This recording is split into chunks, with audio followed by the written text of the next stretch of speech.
Welcome to another edition of Flex Rental Solutions how-to videos. Today we're going to be going over the ability to resolve conflicts in a quote.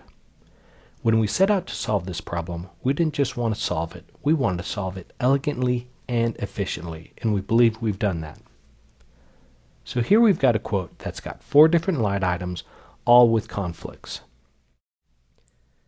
If you look at each of these notifiers, they're all -1, so these are the conflicts that we need to resolve. If you double-click the notifier, it will bring you up all your different options for resolving this conflict. If a warehouse is listed under the transfer area, that means they have this item available during the specified time period at that warehouse. Alternative inventory items that can replace the existing inventory item when it is not available are listed under the substitution area.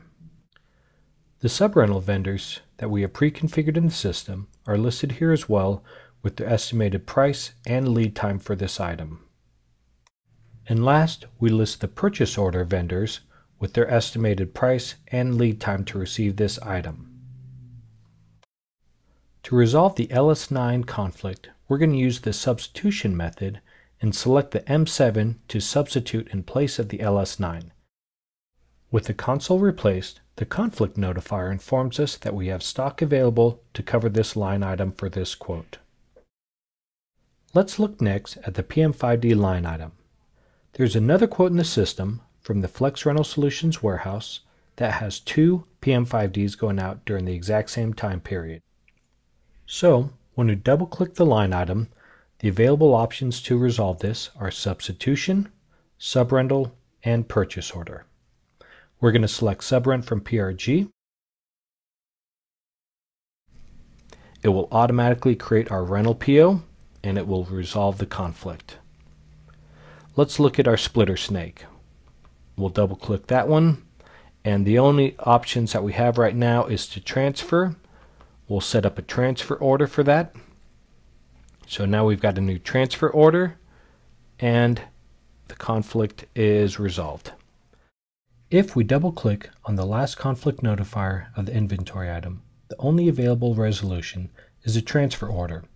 I'm going to show you another way to resolve conflicts not using the conflict notifier.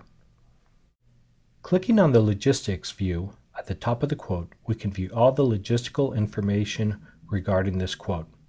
Here we see that we are rerunning 1 PM5D from PRG and we're transferring 1 stage splitter snake from Flex Rental Solutions. What we're going to do is we're going to update manually the quantity of our back ordered items. And now we're going to search for our vendor, or we could add one. We're going to search for PRG. We're going to select them. Now in the quote menu, we're going to select Update Backorder Paper Rental and confirm. And now a purchase PO has been generated. So we've resolved all of these conflicts, and as child elements to this quote we have a rental PO, a transfer order, and a purchase order. We can look at those. Here's our rental PO.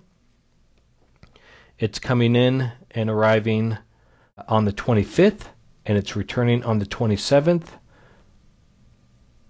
And so that's how it's taking its availability calculations into the system. It's arriving the day before and returning after, so the conflict is resolved. The transfer order right now is scheduled to ship from Flex Rental Solutions warehouse at 10 and arrive at the satellite office at 2 p.m. in time to resolve the conflict. And the purchase PO, we've set it up to order on the 24th. It'll be arriving on the 25th, and so it'll be there in time to resolve the conflict. I hope that gives you greater insight in how we resolve our conflicts in Flex Rental Solutions. If you have any questions, please contact me at chris@flexrentalsolutions.com.